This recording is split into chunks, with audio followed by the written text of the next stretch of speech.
레위기 3장 16절 17절 우리 두 절 말씀이니까요. 우리 한 목소리로 한번 읽어보겠습니다.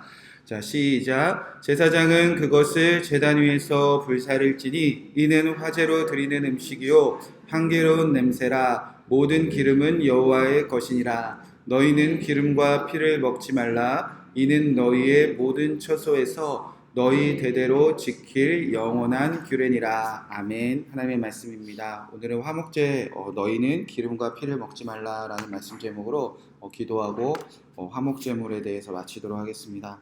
화목제는 셜라임이라는 뜻으로 보답이라는 뜻입니다.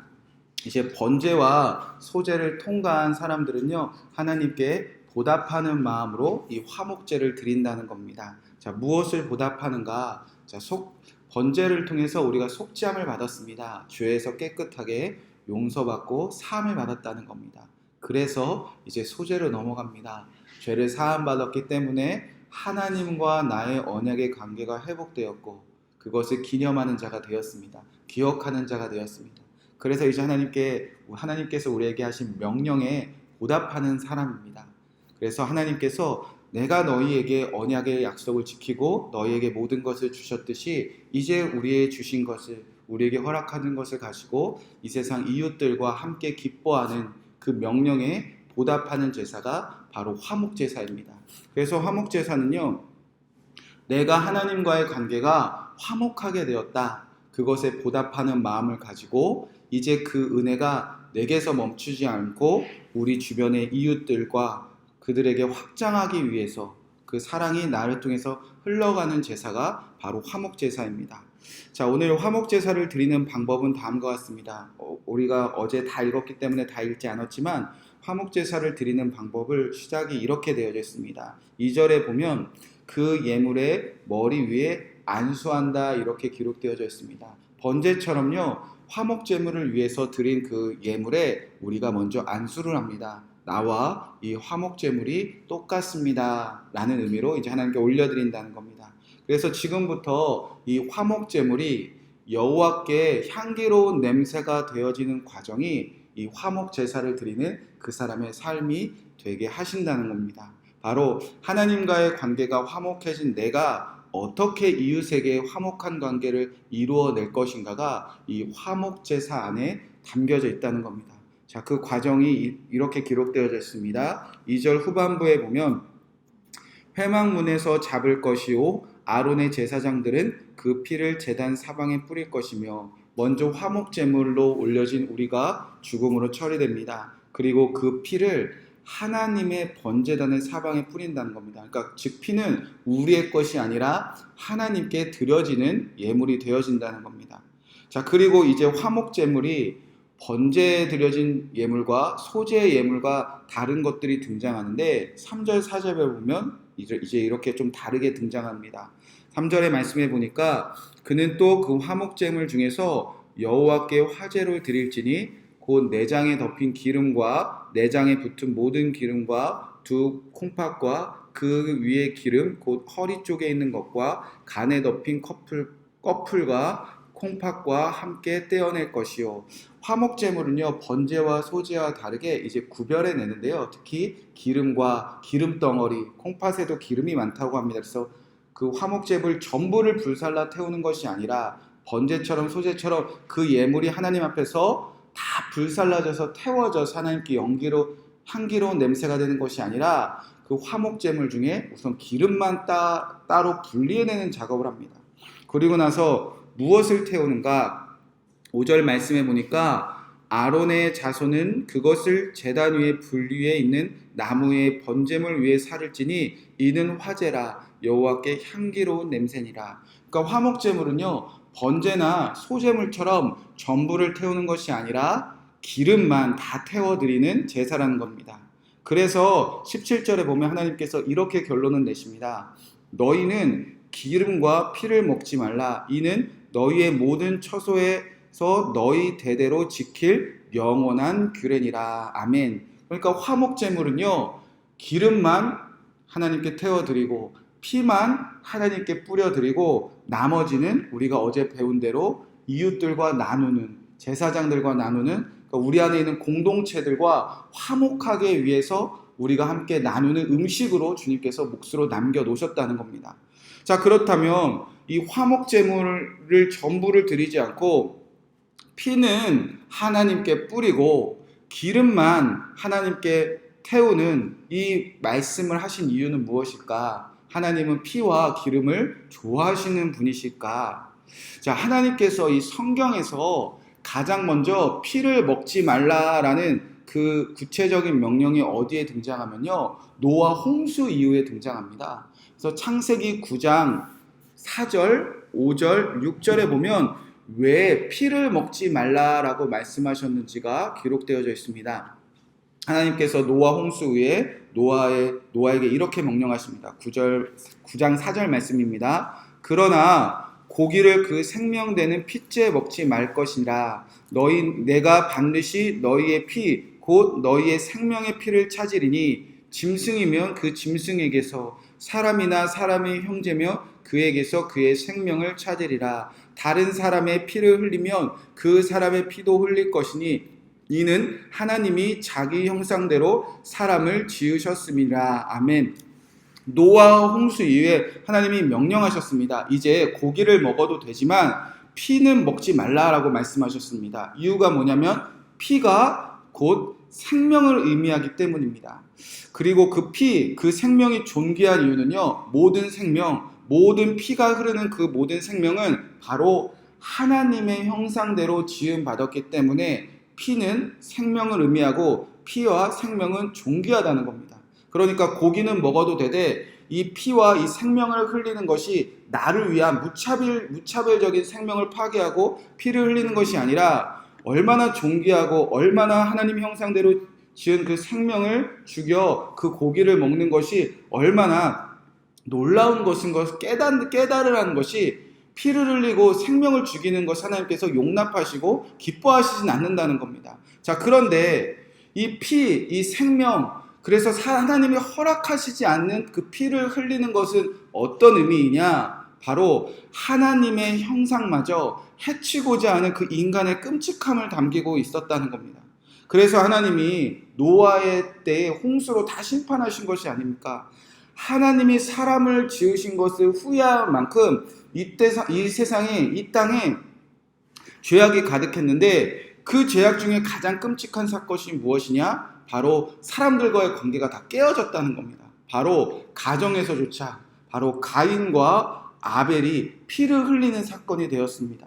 하나님의 형상대로 지음받은 그 사람이 이 땅에서 어떤 모습을 살아가냐? 하나님의 형상이 하나님의 형상을 해치고 하나님이 주신 생명이 그 생명을 해쳐서 이 땅 가운데 피가 이제 흐르기 시작했다는 겁니다.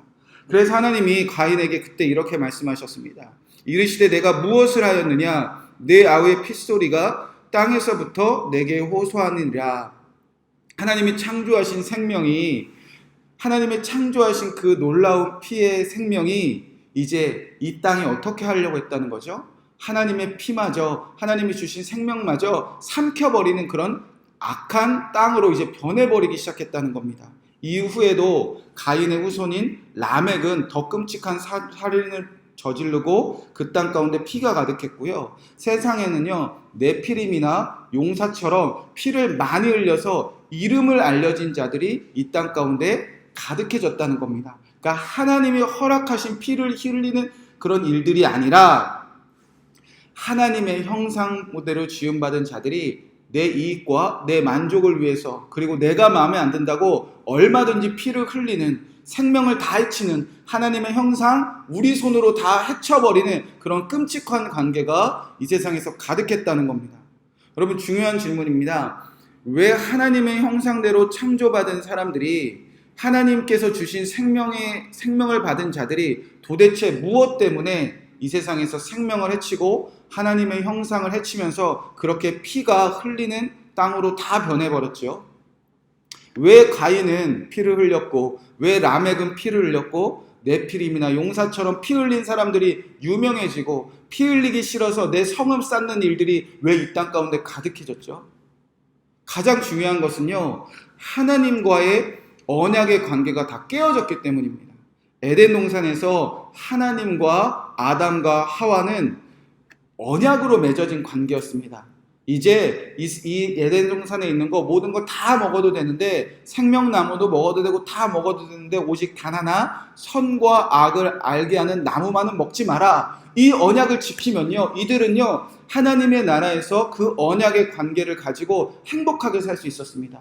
하나님과의 관계가 행복하니까, 하나님과 내가 언약의 관계로 화목하니까 아담과 하와 그 가정은 아무 문제 없이 행복한 관계가 되지 않았습니까? 그런데 죄로 인하여 언약의 관계가 깨어지고, 그래서 땅으로 쫓겨난 사람들의 문제가 가장 먼저 어디서 드러나느냐? 사람과의 관계에서 다 드러났다는 겁니다. 가족에서조차 피 흘리는 사이로 다 변해버렸다는 겁니다. 그러니까 하나님과의 언약의 관계가 깨어진 사람들의 문제는 어디서 고스란히 드러나는가? 나와 이 땅에서 관계 맺는 그 사람들 안에서 드러납니다. 가장 먼저 가정 안에서, 그리고 이웃들, 그리고 우리가 공동체로 이룬 교회, 그리고 우리 지역에, 이 나라에 그렇게 퍼져나간다는 겁니다.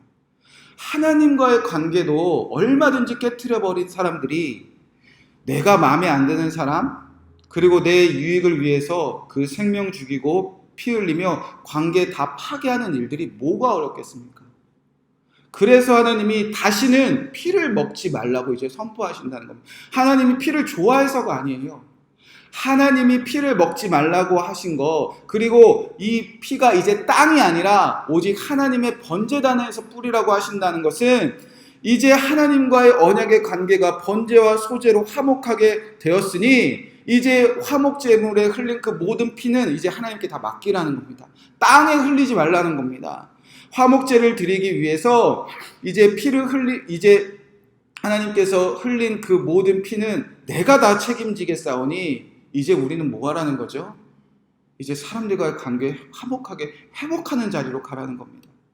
화목제를 드리면서 이제는 나를 위하여 피 흘리는 삶 끊어버리고, 나의 만족을 위해서 피 흘리는 삶 끊어버리고, 오직 피는 사람의 몫이 아니라, 피 흘리는 것은 사람의 일이 아니라 오직 하나님을 위해서 흘리는 것 외에는 이제 용납하지 않겠다. 이제 너희는 화목하게 살아라 라는 하나님의 명령이 담겨져 있다는 겁니다. 자, 그러면 기름은 어떤 의미일까? 이 기름은요, 지난번 소제에서 그 드리는 기름과는 다른 기름입니다. 소제는 식물성, 올리브나무, 갈람나무나 이 식물적인 기름이었다면, 이건 이제 동물들의 기름이 아닙니까? 하나님은 왜 소나 양이나 염소에서 기름을 철저하게 구별해서, 기름은 우리 것이 아니라 기름은 하나님께 다 불살라 태워드려라, 왜 그렇게 명령하셨을까? 자, 기름은 헬레브라는 단어가 쓰이는데 살찌다 라는 뜻입니다. 우리를 살찌운다. 지금도 식물성 기름은 괜찮다고 하는데, 동물성 기름은 우리를 이렇게 살찌게 하지 않습니까? 마찬가지로 그때도 이 동물들에게서 나온 기름은 사람을 살찌게 하는 것이었습니다. 이건 좋은 의미가 아니라 우리를 살찌게 해서 내가 힘이 있다, 내가 강하다, 나에게 능력이 있다, 그렇게 만드는 그런 기름의 그런 좋지 않은 부정적인 의미를 담고 있습니다. 그래서 하나님은 우리를 살찌게 만드는, 나를 강하게 만드는, 나를 능력 있다 자랑하게 만드는 이 기름은요, 우리의 몫이 아니라 이제 하나님 앞에서 다 불살라 태워버리라는 겁니다.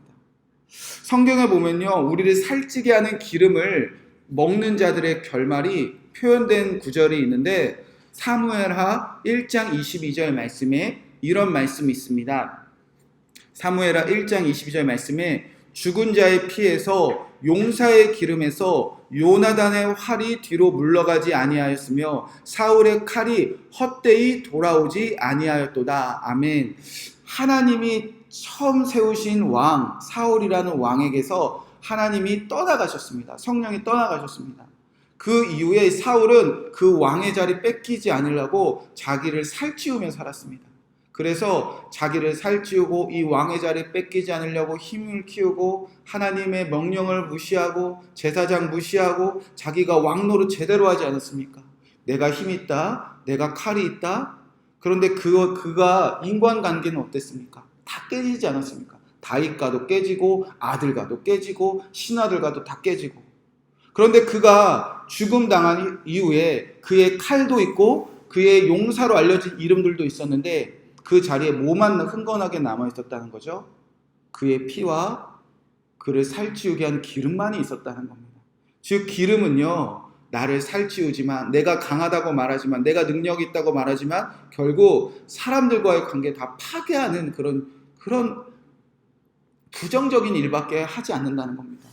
내가 그렇게 나를 살리기 위해서 내 옆에서 하나님께 찬양했던 그 다윗과 원수처럼 지내고, 그리고 내가 내 배 아파 낳은 그 아들마저도 죽음으로 몰아넣고, 그게 기름의 모습이었다는 겁니다. 그래서 하나님은 기름은 너희가 갖지 말라. 하나님이 기름이 좋아서가 아니에요. 우리를 위한 마음이셨다는 겁니다. 그래서 하나님과 관계가 화목되어 이제 하나님이 나를 이제 죄도 용서하셨고 나도 언약을 회복하셔서 내가 이렇게 하나님께 소제물 드릴 수 있는 자가 되었습니다. 그렇게 하나님과의 관계가 회복된 자들은요, 이제 이렇게 살라고 명령하신다는 겁니다. 17절 말씀에 보면 너희는 기름과 피를 먹지 말라. 이는 너희의 모든 처소에서 너희 대대로 영원할 규칙 기르라. 이제 우리가 번제 소제를 통과해서 하나님과의 관계가 회복되었으니 더 이상 인간관계에서 우리 가까운 사람들과 피 흘리며 살지 말라는 겁니다. 그리고 나를 살찌우며 내가 강하게 돼서 다른 사람들과 그 관계 파괴하는 일들을 이제 우리 안에서 끝내고, 그 모든 연약함들과 그 모든 지난 과거들을 하나님 앞에서 다 뿌리고 하나님 앞에서 다 태우고, 이제 뭐 하라는 거죠? 이제 남은 고기 가지고요, 그들에게 뛰어가라는 거예요. 내가 전에 피 흘렸던 사람들, 내가 살찌웠다고 관계에 이제 끊어졌던 사람들, 하나님께서 우리 몫을 돌려주셨습니다. 우리 몫은 그 살을 가지고 그들에게 뛰어가, 이웃에게 뛰어가, 가족에게 뛰어가, 그 공동체에게 뛰어가, 그 살을 함께 나누면서 회복하라. 여러분, 이건 놀라운 은혜 아닙니까? 지난날에 우리 과거는 다 주님께 뿌리고 태워드리고, 우리는 이제 뭐만 하면 되죠? 가서 화목하게 지내기만 하면 돼요. 다 우리에게 허락하셨고 우리 손에 다 주셨다는 겁니다. 그래서 우리는 그들과 함께 먹고 마시며, 전에는 피 흘렸던 사람들과, 전에는 내가 기름져서 내가 기름을 살찌어서 내가 돌보지 못했던 그 사람들과 함께 먹고 마시며 잔치를 베풀며 내가 주님과 화목하게 되었으니 그게 너무 좋아서 보답하는 마음으로 이웃을 향한 명령을 지켜서 그들과 즐겁게 기쁘게 사랑하는 관계를 맺으라고 하나님께서는 화목제물을 허락하셨다는 겁니다. 우리가 그 화목제물 되라는 겁니다. 다 태우고 다 뿌리고 우리가 살이 되어서 그들과 함께 회복하는 자리로 주님께서 초청하셨습니다. 자, 이제 결론입니다. 우리가 화목제물처럼 살아가라고 말씀하셨습니다. 그런데 우리는 그런 능력도 없고 그럴 마음도 부족합니다. 우리는 하나님과의 수직적인 관계만 목매다르지 사실은 우리 주변 사람들 돌볼 시간도 없고 마음도 없고 겨를도 없는 게 사실 우리의 삶의 형편 아닙니까? 가장 가까운 부부관계도, 그리고 가장 가까운 자녀들과 관계도, 그것보다 우리는 주님만 붙잡고 있지 사실은 이 시간 끝나고 돌아가서 가족들과는 사실은 화목하게 하지 못하는 것이 우리의 연약함 아닙니까? 그래서 누가 먼저 화목제물 되셨다고 성경에 기록되어져 있죠? 바로 예수 그리스도입니다. 예수님이 먼저 그 길을 걸어가셨다는 겁니다. 번제가 먼저 되셨듯이, 소제물이 먼저 되셨듯이, 가장 놀랍게 주님께서는 화목제물도 되셨다는 겁니다. 그래서 주님이 그 길을 먼저 걸어가셨으니 우리도 그 길을 걸어갈 수 있다는 겁니다. 요한일서 4장 10절에 보면 이렇게 기록되어져 있습니다. 사랑은 여기 있으니 우리가 하나님을 사랑한 것이 아니요 하나님이 우리를 사랑하사 우리 죄를 속하기 위해서 화목제물로 그 아들을 보내셨습니다. 아멘. 하나님이 예수님을 보내셨는데 우리가 어떻게 화목제물 되어야 되는지 예수님이 먼저 오셔서 다 보여주셨다는 겁니다. 하나님이 그 일을 다 하셨다는 겁니다. 그래서 구약시대 때는요, 마치 우리가 화목제물 되어서 피와 기름은 다 드리고 내가 화목제물에 된 그 살처럼 내가 가서 그 공동체와 나누는 것이 구약의 모습이었다면, 이제 예수 그리스도가 화목제물 되셨다면 우리가 이제 누구의 살을 나누죠? 예수 그리스도의 살을 나누지 않습니까? 그래서 우리가 뭐 하는 거죠? 성만찬 그래서 하는 겁니다, 여러분. 화목제물이 되신 그 예수 그리스도의 몸을 나누는 것이 성만찬입니다.